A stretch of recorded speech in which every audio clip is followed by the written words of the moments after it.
Что еще?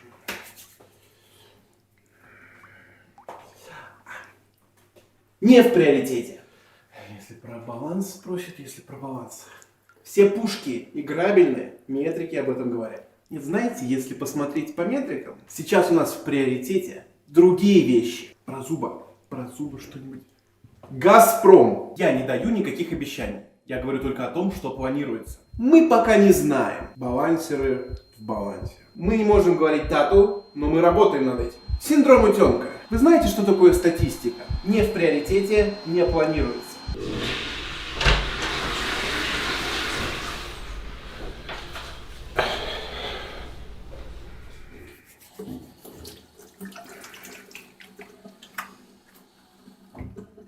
Ну и что с тобой? Да, к стриму готовлюсь, реплики репетирую. Волнуюсь что-то. Так у нас же новый формат стримов. А? Какой еще формат? Новый формат как раз таки будет без вот этих вот фраз, которые ты сейчас прогонял тут. А, да? Да. Доброго времени суток, дамы и господа! Я рад приветствовать вас на официальном стриме Эксбо. На этих потоках мы будем рассказывать вам о грядущих обновлениях в Сталкрафте, а также рассказывать, чем сейчас занимается команда разработчиков. Погоди, это что значит, что стримов Зива больше не будет? Не-не-не, стримы Зива будут, никуда ты от нас не денешься. Но в целом мы приняли решение разграничивать личные стримы Зива и какой-то официальный контент. На этих стримах вы увидите гораздо больше каких-то сливов, какой-то интересной информации и всего такого. Ну хорошо, это пойдет. А на моем канале останутся мемы и не в приоритете. Да, а самое, что интересно, знаешь, что самое интересное? Что самое интересное? Поскольку это официальная трансляция Эксбо, нам разрешили побаловать зрителей промокодами. Погоди, это реально? Да, это реально. Смотрите прямой эфир и вводите промокоды и получайте халяву в игре. А если я тоже хочу активировать этот промокод? Не волнуйся, ты успеешь. Промокоды будут доступны для активации еще сутки после момента начала трансляции. А, ну, тогда все окей. Так, ладно, раз с промокодами мы разобрались, предлагаю приступить к шурупу программы. Ну, давайте. Знаете, нас часто спрашивают о данжах. Как будут выглядеть данжи? Как они будут играться? Что по срокам релиза? Так, стоп. В рамках этих стримов мы вообще стараемся не говорить о сроках. И, ребята, давайте так на будущее. То, что вы увидите в рамках этого стрима, может поменяться вообще кучу еще раз. Может быть еще куча итераций. Давайте я повторю еще пару раз, чтобы мы все до конца все поняли. То, что вы увидите в рамках этого стрима, может поменяться вообще кучу еще раз. Может быть еще куча итераций. То, что вы увидите в рамках этого стрима, может поменяться вообще кучу еще раз. Может быть еще куча итераций. Именно для этого нам нужна вот эта плашечка. Собственно, ладно, раз уж разобрались, раз мы друг друга поняли, что мы сейчас увидим, предлагаю поговорить о том, что такое операции на данный момент. Операции — это проект, который делается уже достаточно большое количество времени, и за это время он претерпел большое количество итераций. Первоначально мы пытались сделать линейный данж, который, как бы так мягче выразиться, получился очень плохо в силу технических особенностей нашего движка, а также из-за непонимания, как чем пользоваться. В силу того, что данжи мы никогда не умели делать, а те данжи, которые были просто набором болванок. Со временем концепт претерпел определенные изменения, и мы пришли к некому подобию изначально рогалика, в котором у тебя рандомится набор свойств, противники и задач. Это у нас режим на 3 игрока, в котором вы с друзьями весело бегаете и месите ПВЕ глину. На каждом из этажей, назовем их так, есть определенный набор противников, которые вы заранее знаете. И плюс у вас также есть задача, которую вам необходимо выполнить, чтобы перейти на следующий уровень. После завершения задачи вам необходимо убить мини-босса данного этажа и дальше повторить действие n раз. Соответственно, в нашем случае, вероятно, будет 3. Возможно, будет 4, там посмотрим. По итогам вы получаете определенную награду и получаете усложнение сложности. Есть такой замечательный механизм ключей, стандартный для MMORPG. Я думаю, эта практика более чем к нам применима, и, соответственно, в начале каждого сезона вы будете стартовать с нулевого ключа и расти хоть до бесконечности. Что особенного-то будет? Во-первых, противники. Сейчас мы активно работаем над искусственным интеллектом наших противников, чтобы они были более сложными, более интересными. Но как только мы усложняем самого противника, возникает вопрос, а как понимать, что вообще происходит? Пытаемся внедрить систему скиллов сущностей. Соответственно, прежде чем мужик кинет в вас гранату, он вам об этом сообщит. Это будет или аудиальное, или визуальное подкрепление. Там посмотрим, может быть, на тестах как бы это прояснится, как мы это будем делать. И противников будет много, и много разных. Также со временем, вот был у вас противник, который просто чаржился у вас, вы могли не обращать на него внимания, но по итогам, со временем прохождения ключа, оказывается так, что когда он у вас врезается, вы буквально умираете. То есть с увеличением ключа растет не просто жир или урон мобов. Некоторые обилки становятся для вас ключевыми. То есть от них их нельзя игнорировать. И, соответственно, этих противников в том числе. Вот. То есть основная сложность при повышении ключа состоит в том, что вас не просто сильнее бьют, а целенаправленные таргетные скиллы, которые вы знаете, как работают, становятся сильнее. В этом основная сложность. Также, помимо того, что с ростом ключа растет сложность самих сущностей, также растет и добавляются такие штуки, как модификаторы. Один из простых примеров, соответственно, длительность наложенных эффектов увеличивается вдвое. Это работает как на вас, так и на противников. Как на положительные свойства, так и на негативные. То есть все модификаторы, по крайней мере, мы стараемся сделать так, чтобы работали они в обе стороны. Хотя очевидно, что вероятнее всего будут модификаторы, которые будут вам просто вредить. Вот. И, соответственно, чем дольше вы забираетесь по ключам, тем сложнее ваше прохождение. Также, помимо того, что мы пытаемся задизайнить веселый режим, хотелось бы, чтобы игроки в него играли не просто так. В первую очередь, это, очевидно, награды. Учитывая наше состояние, как бы если мы дадим еще одну пушку, это сильно погоду не сделает, ребята ради этого играть не будут.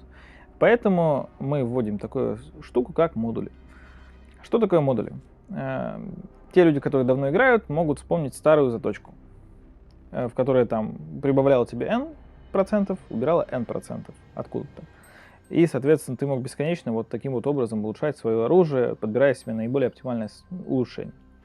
Модули частично принимают эту модель, но также они берут в себе часть элементов из модулей, которые вы могли видеть на прошлом DMZ и на этом DMZ. Часть из них точно перекочует в открытый мир, в видоизмененном естественном состоянии. Пока что концепт наград выглядит таким образом, что за каждый пройденный ключ вы получаете фиксированную награду раз в сезон, то есть, соответственно, это 3 месяца. И дополнительную награду, которую вы получаете при повторном прохождении этого ключа. Она будет значительно меньше или просто меньше, и, соответственно, с лутбоксом или я не знаю еще чем. То есть у вас основная награда — это вы заключаете новые для себя ключи. Если вы уперлись в какой-то потолок развития, добро пожаловать, повторяйте одно и то же раз за разом. И, соответственно, повторное прохождение, которое тоже дает тебе определенную value. Что же касается того, что у нас сейчас происходит с операциями. На данный момент, насколько я помню, мы потихонечку дорабатываем скиллы игроков. Сейчас уже есть какое-то понимание, что из себя это будет представлять. Дорабатываем. У нас уже есть базовый набор сущностей, которыми мы воюем, активно пытаемся на заготовленных блокаутах арен. И, чтобы не наврать, около 2 арен более-менее способны к тому, чтобы в дальнейшем, так сказать, их приводить в божеский порядок. И, соответственно, вот мы тестим до тех пор, пока это не будет удобоваримо играться. Как только это начинает удобоваримо играться, мы переводим это все в LA, и, соответственно, дальше маховик раскручивается. То, что вы видите сейчас на, соответственно, футажах, это не то, во что вы, вероятнее всего, будете играть. Это первичные прототипы. Мы пытаемся, в принципе, понять, какие сущности играются, как работает арена, как с ней работает задача, как работает мини-босс и прочее. То есть то, что вы сейчас видите, это просто такой базовый срез того, что сейчас происходит. Почему я могу с уверенностью сказать, что работа уже более-менее приемлема? Потому что на данный момент мы уже активно не перескакиваем с идеи на идею. У нас уже закрепилось какое-то определенное видение, о котором можно было бы рассказать до этого. Вот, как я, в принципе, и рассказывал, как это все будет работать. По требованиям к снаряжению, вероятно, изначально мы выпустим операции на пресетах, заранее предопределенных в формате ивента. В дальнейшем, соответственно, когда вы будете играть в операцию, вы будете играть на своем снаряжении. Вот, соответственно, и в том числе от снаряжения будет зависеть, до какого ключа вы, в принципе, можете добраться физически. Какой игрок, в принципе, сможет прийти в операцию. Перед тем, как попасть в операцию, вам нужно будет пройти квестовую цепочку с ней связанную. Это будет ваш и формат обучения, и нарративная подвязка. После прохождения квестовой цепочки вы можете приступать к выполнению операций. Сложность операции стартовая зависит как раз от этой квестовой цепочки, но вероятнее всего все они будут начинаться с ветеранов. Далее, касаемо времени прохождения одной операции. Мы рассчитываем сейчас порядка 10-15 минут на одну сессию, но это идеальное время, и это на определенном ключе. То есть в зависимости от ключа оно может быть больше, может быть меньше, там устаканим примерно, не знаю. Но постараемся не вылезать за рамки 20-25 минут, потому что это уже тяжело. Вот. Но опять же, это имеется в виду идеальное время. Касаемо идеального и не идеального времени. Суть операции еще в том, чтобы пройти данж за заранее определенное время. То есть есть какие-то тайминги, в которые вам нужно успеть. Чем лучше вы прошли, тем больше ваша награда. Чем больше вы скалируетесь по ключу. Чем медленнее вы прошли, тем, соответственно, ниже. Если вы не прошли за определенное время, ключ понижается. Вот. Не воспринимайте это как какой-то дебаф. Награду вы все равно получите, вероятно всего, если вы действительно прошли данж. Вот. Просто вероятнее всего ваше снаряжение или ваш скилл не соответствует этому ключу. Вот. Если вы хотите быстро наверстать упущенное, просто пройдите за идеальное время, получите там, по-моему, +2 или +3, я не помню, как мы поставили. Но это все наработки. Команда делает этот данж, потому что игроки наныли, или эта механика действительно прям требуется в игре, и она принесет вот прям много нового, как ты считаешь, или просто вы такие типа, игроки очень долго ждут данж, давайте сделаем пи***ый данж. Во-первых, то, что игроки долго ждут, это не факт, что может быть хорошо. Поэтому в данном вопросе я в первую очередь опираюсь на то, что у нас не представлено ПВЕ. То есть ПВЕ в чистом виде его просто нет. Есть некое подобие в открытом мире по типу тех же ареалов или сюжетных данжей, но это абсолютно не про это. Есть определенная каста игроков, которым в кайф ходить долбить кабанов на челлендж. И такого механизма у нас просто не представлено. Хотелось бы и эту когорту игроков удовлетворить. Слушай, а занятная штука эти операции. Скорее бы их уже доделали, чтобы наконец-то перестали ныть на отсутствие ПВЕ. Это точно. А теперь предлагаю вам погрузиться в мир циферок и графиков в постоянной рубрике, с этого момента, а метрики говорят с Даней Полднем. У этого парня самая лучшая работа в мире. И сейчас я расскажу почему. Этот парень родился с аналитическим складом ума. Это позволяет ему использовать такие сложные математические приемы, как умножение и деление в столбик. Более 10 лет он проработал левел-дизайнером игры Gravity Defied. Заметив его работы, расчетливый SEO компании StarCraft Евгений Животонский решил переманить к себе в команду одного из умнейших людей на Земле. Для того, чтобы он и дальше рисовал зигзагообразные ломаные линии, и ссылаться на них при каждом удобном случае, ведь теперь они называют эти рисунки метриками. Многих игроков интересует вопрос метрик. Самый частый вопрос – это КД. КД пушек или брони. Я, пожалуй, оставлю это на откуп Зубу. Он сам решит, что лучше показать, а что нет. Однако, есть кое-что, про что я все-таки могу рассказать. В частности, как собирается выборка для того, чтобы оценивать КД того или иного оружия или брони. На форуме просвистел хороший вопрос, который мне показался интересным и с точки зрения статистики лично мне показался любопытным. Здесь приводится пример одной небезызвестной игры, и говорится следующее. У нас есть, допустим, некоторое оружие, оно хорошо себя показывает, после чего его нерфят. На этом оружии остаются только скилловички, то есть сильные игроки, из-за чего выборка становится склонной к киберкотлетам, которые начинают играть еще лучше и толкать КД пушки вверх. Собственно, вопрос в том, как мы с этим боремся. Боремся мы с этим следующим образом. Во-первых, у нас есть возможность настраивать выборку. То есть мы можем выбрать, с какой мощью снаряжения игроки идут в выборку. То есть какая крутость — это определенная цифра, которую мы можем обозначать. А какой уровень заточки есть у этого снаряжения, что позволяет нам балансить не нам, а балансерам. Что позволяет им балансить не только на уровне, вот у нас есть одна пушка, и вот у нее вот такой КД. Они могут выбирать конкретную локацию, то есть учитывать специфику ЛД и террейна. Они могут выбирать определенный уровень разброса игроков по сложности.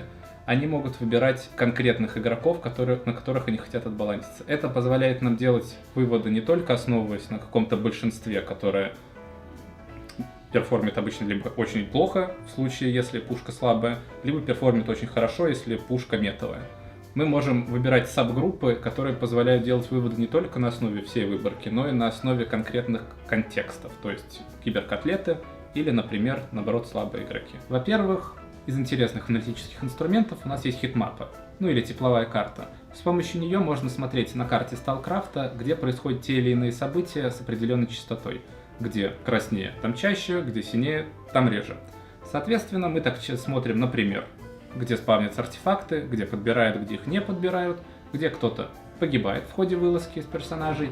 И сегодня я решил вам показать несколько интересных хитмап на примере форджа или так называемой кузни.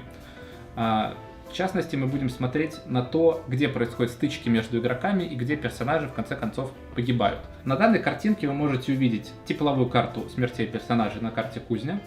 И здесь прекраснейшим образом видно, что основные столкновения между игроками происходят либо в центре локации, то есть где самая основная точка интереса, либо же на промежутках между угловыми заходами на локацию. При всем при этом, но там, где у нас находятся угловые заходы на локацию, там смертей практически нету.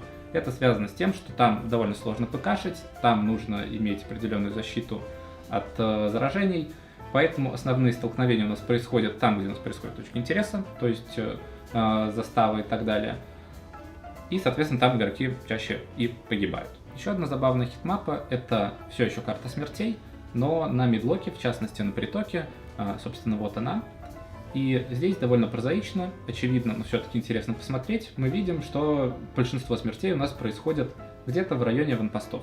Вот видно справа большая концентрация на корабле, и в центре локации, где у нас центральные аванпосты. И последняя хитмапа, которую я вам покажу, это все еще приток, однако это уже хитмапа спавна артефактов. Собственно, вот она. Это может быть небольшой подсказкой для тех, кто хочет сбегать на мидлоку и найти там какой-нибудь артефакт. Собственно, здесь, как бы то ни было очевидно, большинство артефактов спавнятся в районе архианомалий. Собственно, если вы играете за рубеж, то бегите в левую верхнюю часть локации, надевайте Сатурн и можете там спокойненько найти какой-нибудь артефакт в архианомалии слева сверху.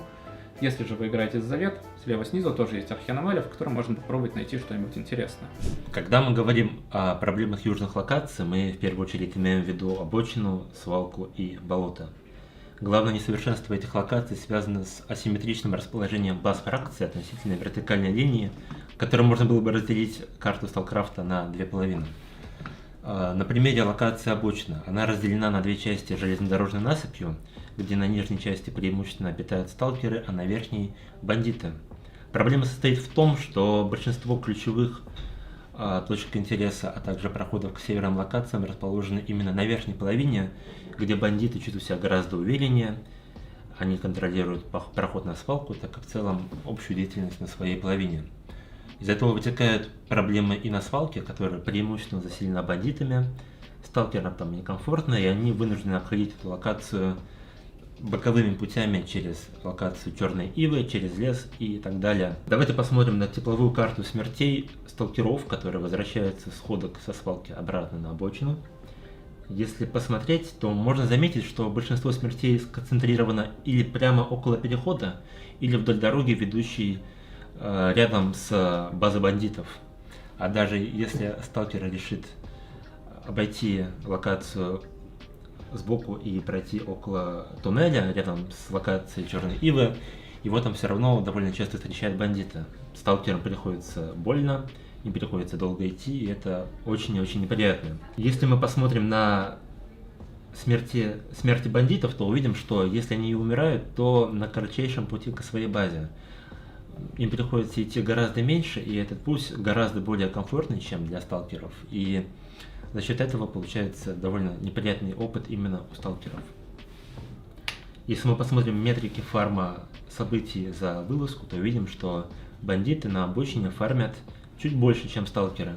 Однако сталкеры выживают в среднем немного больше, чем бандиты. Это скорее связано с тем, что если сталкеры фармят, то на своей более безопасной нижней половине, а бандитам иногда приходится сталкиваться с теми сталкерами, которые идут по своим делам куда-то наверх.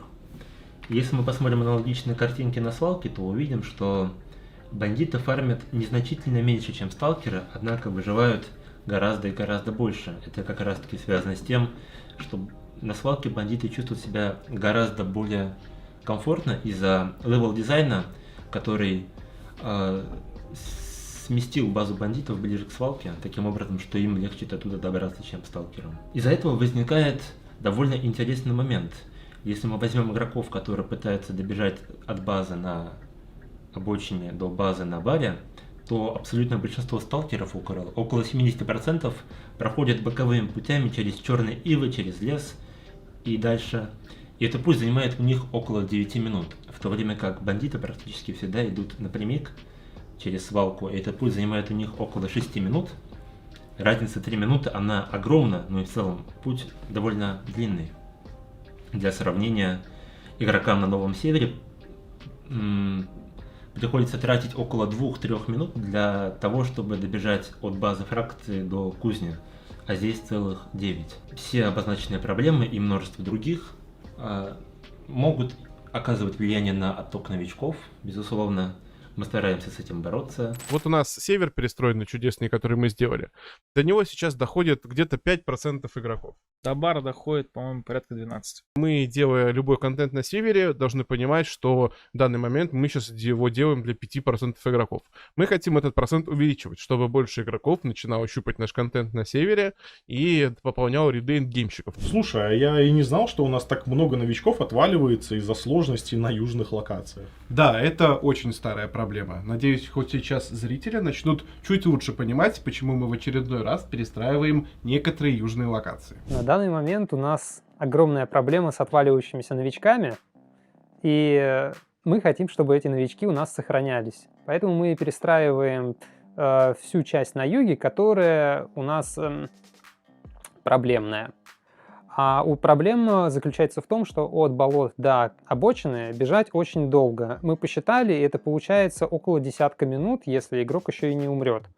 Если бежать, конечно, спидранить прям быстро по прямой, там можно уместиться и за 5 минут в теории.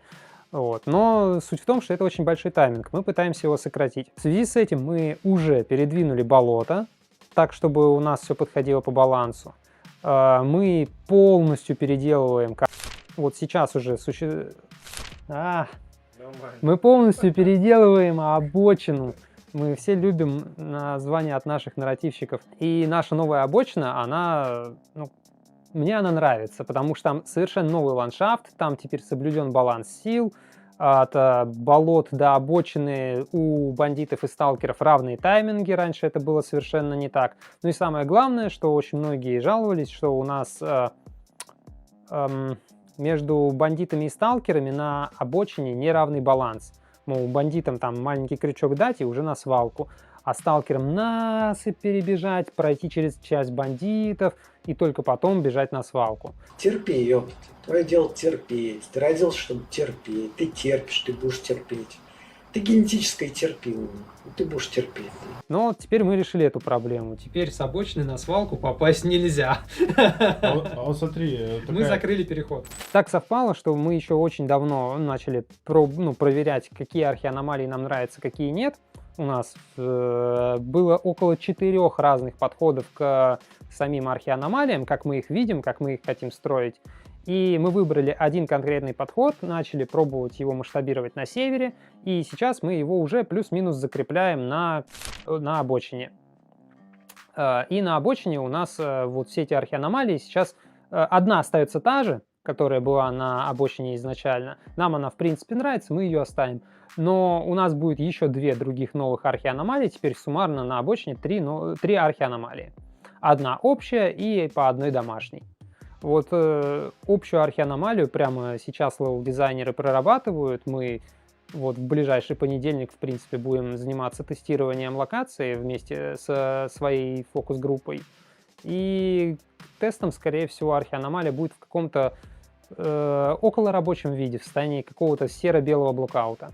У нас в целом сейчас происходит очень тесная работа и с концептерами, и с нарративщиками. Причем настолько тесная, что, в принципе, один из нарративщиков у нас в кабинете level дизайна, ну, он прям проводит огромное количество времени. Я прихожу в офис и буквально тоже вижу его уже, хотя я как бы, в последнее время прихожу в офис довольно рано. Сейчас нарративный отдел занят насыщением северных локаций побочками под группировки. То есть ожидается полноценные побочные истории, в которых будет, возможно, где-то местами более активный геймплей, будут какие-то добавлены интересные фичи, каждая для своей группировки.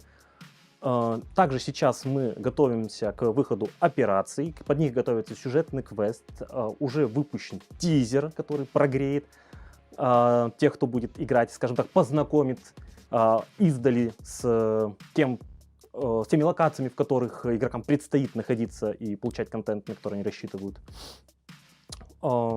Также мы занимаемся вместе с LD-отделом насыщением лором и нарративом новой обочины.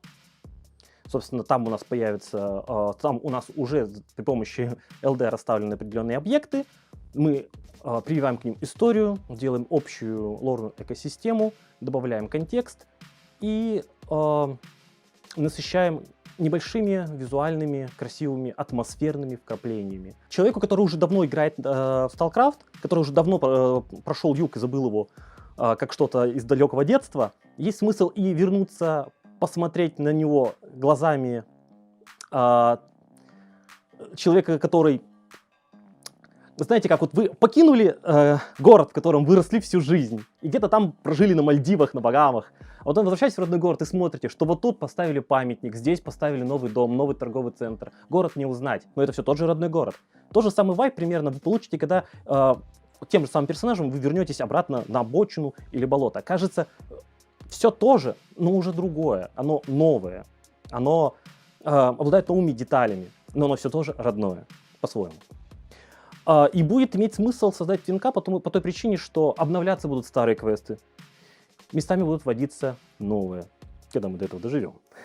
Но, тем не менее, да, и вернуться обратно просто посмотреть будет приятно, и заново пройти тот же опыт, несомненно, будет иметь свой вайб. Эх, как же похорошел юг при Зиве. Немалую роль, кстати говоря, в перестройке юга занимает именно работа арт-отдела. Об этом проекте и о других, конечно же, нам расскажет арт-директор StarCraft'а Маслина. Арт-отдел принимает серьезное участие в перестройках любых локаций. В первую очередь мы хотим добиться того, чтобы мир не чувствовался каким-то условным биомом, а чтобы он рассказывал какую-то историю. И чтобы объекты, которые есть в мире, были логически туда вписаны. В частности, старая обочина, если мы вспомним, там очень много каких-то промышленных странных объектов. Там какая-то странная военная база, которая, с одной стороны, даже не похожа на военную базу. Также там есть всякие капитальные бункеры. От всего этого мы хотели бы избавиться или привести это к какому-то приземленному внешнему виду. Потому что база санитаров, которую мы тоже перерабатываем вместе с обочиной, которая представляет из себя какой-то огромный странный бункер посреди вообще поляны, который по логике вообще там быть не должно, и там даже непонятно, как ее построили, но это очень такая липоватая штука, которая мешает игроку верить в мир игры. И мы стараемся, чтобы, игрок верил. Поэтому мы сейчас очень много туда сил бросили, наши художники работают над концептами каких-то точек интереса, над общей концепцией локации, и я думаю, тоже нам будет чем удивить. Но будьте готовы к тому, что локация в значительной степени переосмыслится и не будет похожа на то, что была, чем она была изначально. Также много работы арт-отдел выполняет в рамках ивентов внезапно. Вот сейчас мы довольно плотно поработали над нашим DMZ обновленным. Хотели как-то переосмыслить его, при этом не затрачивая каких-то гигантских ресурсов. Но насколько получилось, опять же, судить игрокам. Из интересного и примечательного. В этом ивенте мы в формате такого тизера, такого крючка забросили обновленное видение и обновленный визуал шепота, как группировки. В этом ивенте конкретно будет несколько ассетов персонажей, скажем так, часть из которых в рамках как костюм будет доступна в том числе для игрока. Будут всякие штуки с этим связанные. В дальнейшем мы планируем очень серьезно проработать вот конкретно шепот, потому что в том виде, в котором он был все время до этого, он нас уже не устраивает. Хочется чего-то более интересного, более выразительного и более индивидуального. Вот. Надеюсь, игроки это тепло встретят. Одна из наших старейших, наверное, своих серий, а именно серия АО, за годы нашего развития очень сильно устарела. Мы ее много раз ремоделили. Шутки про то, что мы в 5-й раз ремоделим эту серию, я думаю, будут вполне себе уместны. Однако объясню, почему так. Во-первых, она пользуется серьезной такой популярностью у игроков. Во-вторых, мы в целом в визуале нашей игры сейчас постепенно, плавно переходим к более реалистичному виду костюмов. Это касается и качества моделей, и материалов, и вообще логики самого построения образа. Вот. И на фоне всего этого наша любимая вот эта вот детище серия АО выглядит сильно устаревшей. Она буквально выглядит как-то мультяшно и гротескно. Несколько лет назад это было вполне себе неплохо вписывалось в игру, однако сейчас это серьезная проблема. Поэтому мы решили, что нужно ее ремоделить. Там уже мы немного взяли на себя смелость изменить цветовую палитру, привычную игрокам. Хотя мы каждый раз это делали, но в этот раз это будет особенно сильно заметно.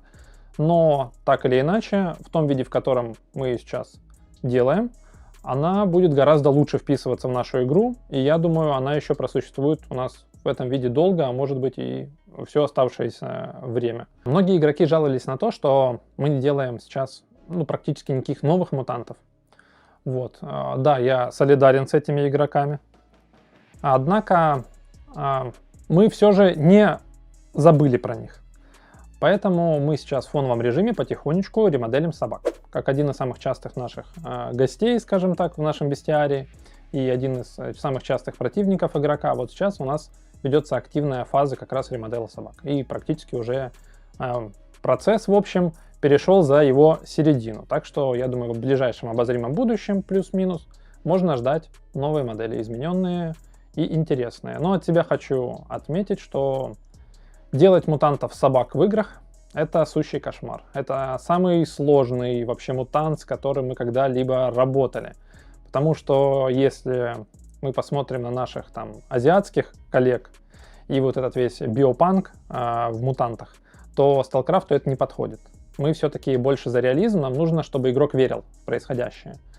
Но при этом, как сделать так, чтобы игрок верил, и при этом, чтобы он считывал это как какую-то условную собаку-мутанта, это большая загадка, но, я надеюсь, у нас получилось. А как вы заметили, в нашей игре отдельной сущностью теперь появились всякие разнообразные растения.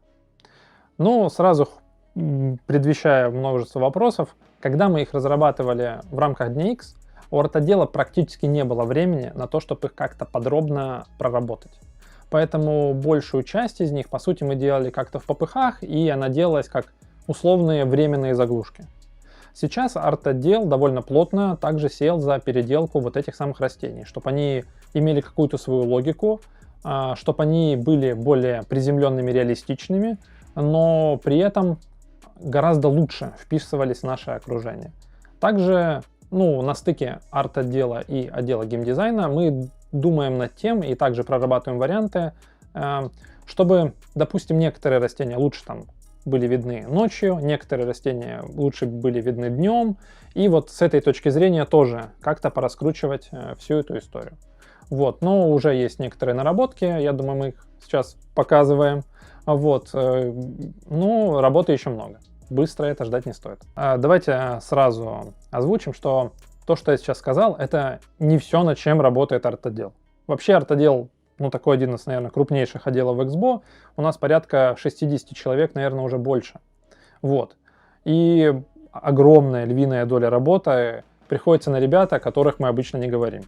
В частности, это отдел пропсов, где Наши коллеги день за днем делают разные красивые штуки. Это отделы анимации, отделы звуков и далее, далее, далее, далее.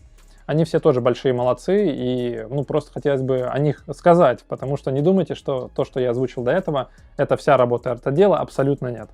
У нас постоянно гигантский просто объем задач через нас проходит, и просто не хватает времени о всем этом сказать. Но я думаю, когда-нибудь мы об этом расскажем подробнее. Также между нами у нас есть информация о некотором костюме, который будет релизнут в обозримом будущем. Точно не скажу когда, это большой секрет. Но подробности раскрывать я не могу. Однако, я думаю, вы все видите сами, а дальше уже посмотрим, насколько вы были проницательны. Думайте. Так, хорошо. У нас давно были идеи переработать ПНВ, и наконец-то до этого дошли руки. Если повезет, то я найду свои старые архивные записи, когда я пытался это сделать примерно год или 1,5 года назад на GLSL, как раз уже на движке StarCraft, но оно, к сожалению, ушло в прод. Это была просто попытка понять вообще, что такое язык. Недавно ко мне приходит геймдизайнер, говорит, вот так-то, так-то, а я искал работу, получается. Он говорит, ПНВ можно сделать, оно уже лежало в долгом ящике, но мы собрались с ребятами и сделали. Убрали эту виньеточку, заменили ее на маленький блюр смешной. Проблема ПНВ старого и почему не убирали виньетку в некотором роде зависит от людей, которые играют на мониторе 21:9. То есть у этих людей ночью было бы сильно большее преимущество, нежели у человека 16:9. Просто потому, что у него больше угол обзора, и вот эта вот виньетка, которая всем не нравится, это в некотором роде балансная штука. Но да, это очень кринжово, очень красиво, и сидишь как будто бы в колодце, что не очень хорошо. И мы пришли к выводу, что лучше сделать как реальное ПНВ с ИК-фонариком, которое светит именно по центру. То есть у всех теперь будет кружочек одинаковый, и рядом все еще освещено. То есть 21:9 ребята все еще получают преимущество, но теперь уже не такое явное, нежели просто отключить виньетку. Клевый проект, мне понравилось, собрали в блендере. За бочку пива сделали за неделю. Уже все готово, на самом-то деле. Мы просто ждем, когда приедет главный кодер, чтобы все это протестировать, проревьювить и дополишить. То есть, вполне возможно, оно выйдет вот... Так, стоп. В рамках этих стримов мы вообще стараемся не говорить о сроках. Также из нового ПНВ у штурмовика теперь хитмаркер на голове. Вы об этом должны знать. А светящиеся скины теперь новогодняя елочка. Ну, что поделать, так работает ПНВ в реальной жизни. То есть, если включите ПНВ, получается... на солнце, вы получите флешку в лицо. Арт-отдел такой большой, один отдел саунд-дизайна чего стоит. Да, я думаю, Грин нам мог бы много чего рассказать про работу звуковиков, но тут, слушай, Жень, такое дело, я понимаю, что съемки, но я не смог найти Грина, я не знаю, где он ходит. Да блин, мы же договаривались, что мы снимаем про звук. Я понимаю, где ты его сейчас найдешь? Ты же знаешь, Грин куда-нибудь пропадет и все, и ищи его, свищи. Ну уж нет, народ ждет Грина, ему он понравился, он должен быть. И что мне делать? Вперед, ищи. Ладно, let's go, ребят. Давайте найдем Грина. Грин? Грин, ты где? Грин! Грина нету? Нету Грина. Грин!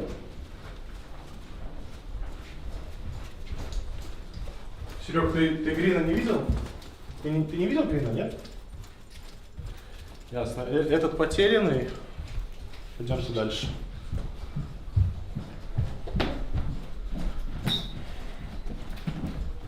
Грин!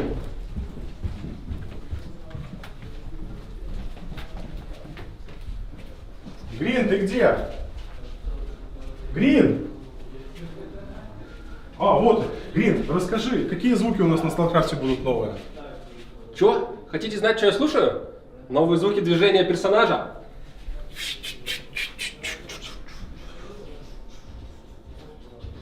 Вообще, с января 2024 года наша команда увеличилась в 10 раз. Все правильно, было 1-2 человека, стало 10. И сейчас мы работаем вообще по разным направлениям. Я, наверное, не буду их все называть, потому что мы просто не успеем. Но одно из них — это звуки нового движения, так называемого мувмента. Мы как раз недавно ходили на студию Ленфильма и импровизировали, старались вживую воспроизвести, записать звуки вот этой солдатской одежды, тяжелого рюкзака. Специально купили форму, берцы 45 размера, да, походный рюкзак, перчатки, ну и всякие такие штуки, цепи, гвозди, чтобы они бренчали у нас при записи. Так, дамы и господа.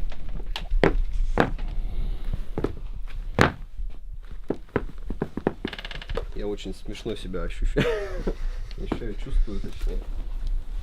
What is your gender? I'm a mechanic. Вот это я. What is your gender? Sound designer. Ну, в целом, да. Ну, типа, не обязательно. Вот оно. Вообще оно, да. Ну, мне пристегиваться к нему полностью или так чисто пока накинуть? А мы попробуем, пока не. А там такой вопрос. У тебя получится резко стянуть этот балахон? Ну, нужно, чтобы там ничего не было, если он резко будет стоять. Да, расстегнуть его заранее и просто так. Не, да, конечно. Сейчас делаю. Вот этот звук я бы даже описал. Звук идет хороший. Типа выключать.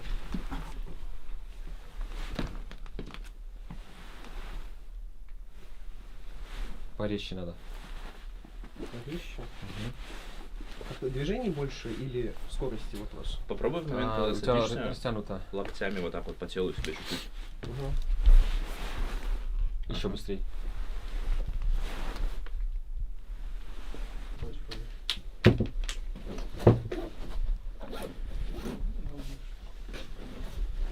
Левая палочка, правая палочка. Делай свой выбор. Вообще, почему мы все это начали делать и затеяли данный процесс? Мы стремимся к тому, чтобы в StalkCraft у нас все звуки были свои, уникальные. Потому что если брать их из купленных библиотек или просто из библиотек, которые в общем доступе, рано или поздно происходит пересечение, и игроки приходят к нам и говорят: а почему у вас звуки из того проекта или из такого-то фильма? Мы говорим: ну, ребят, ну это общие звуки. И вот, чтобы таких ситуаций не было, мы решили создать библиотеку своих звуков движения. Причем, как это все происходило? Это было не просто прийти, записать звуки, нарезать их и вставить в игру. С этой проблемой мы столкнулись тоже и сориентировались уже по ходу действия. Нам нужно было сделать много слоев. То есть мы, например, сделали звуки, как персонаж приседает и тут же возвращается в положение стоя. Но это не просто оделся, присел, встал. Вообще не так. Нам пришлось записать несколько слоев. Мы сначала делали это на человеке. Володя, наш звукарь, одевался, потел там. Когда он приседал, мы поняли, что звука-то нет. Вот человек приседает, встает, но звука нет. Мы его раздели, не полностью, и брали уже на микрофон, и вот так вот встряхивали просто. То есть целую шмотку, вверх, низ, иногда, может быть, рюкзак цепляли вместе, и вот встряхивали. Тогда звук получается классный, сочный. Но, опять же, одного такого слоя недостаточно было, и где-то мы просто стучали по ткани, где-то мы ее просто швыряли вверх, вниз. Ну, то есть всевозможные вариации, какие в жизни ты, наверное, бы не стал делать, и даже не мог бы себе представить, что вот так вот это все озвучивается.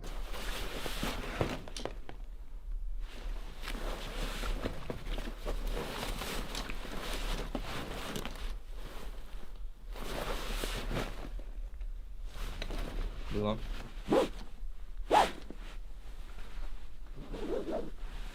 Помедленнее.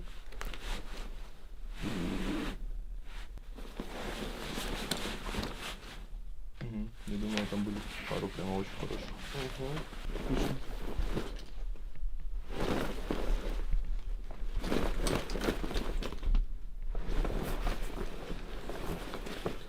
Ну вот покажи мне движение, которое ты будешь делать, чтобы я...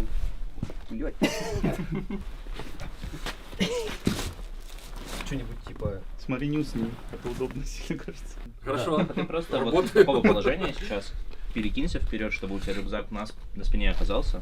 И я думаю, это в любом случае, будет. Да, если это будет звук, где он А будет в чем ложиться разница, стою я или сижу в таком случае? Не, я думаю, ты вообще должен Никакой. ложиться на рюкзак. Я сейчас не знаю, что вы хотите, но мне нравится, что звук, когда ты ложишься на рюкзак, отличается типа, от того, что мы до этого Сейчас писали. будем делать. Это даже может пригодиться. Пресс. Что делать? Пресс. Да. Кардио. Давай пока положись на рюкзак еще сейчас.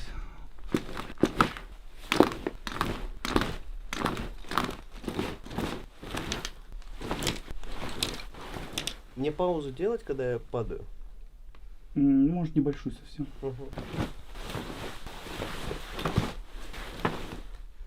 Сделай вариант, когда ты упал, и шлепани там локтями как-нибудь там. Угу. Типа. Да, типа ты Мини-ладошками, локтями. локтями.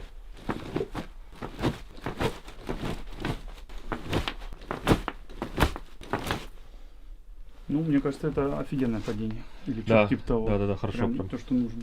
Продолжаем? Все, пока пауза. Я думаю, да. Как это было во вторых дневниках разработчиков, нарративный отдел плотно работает с саунд-дизайном. Сейчас мы еще более тесно сплелись. Как это сейчас сделали, в том числе и с GD отделом и с LD, мы сейчас максимально находимся в такой синергии. И как раз я не просто так заговорил за музыку, даже в данжах побочных сюжетов будет своя музыка, свой саундтрек. Мы делаем все более оригинальным и все более атмосферным, подходящим непосредственно к нашей атмосфере. У нас и композиторы, и саунд-отдел вот так вот над этим работают. Так что людям, которые играют с нулевой громкостью, хотя бы разик ползунок поднимите выше 20 хотя бы. Я понимаю, это сложно, но поднимите. Ну и как вишенка на торте, уже через несколько часов, грубо говоря, в StarCraft стартует новый ивент — Черный рейд. Держимся из последних сил. Осталось совсем немного. За шепот черному рынку не узнать наши секреты. За шепот.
Что ж, дорогие друзья, спасибо, что были с нами на этом потоке. Надеюсь, всем все понравилось. Следите за обновлениями в наших соцсетях, играйте в StarCraft и до скорых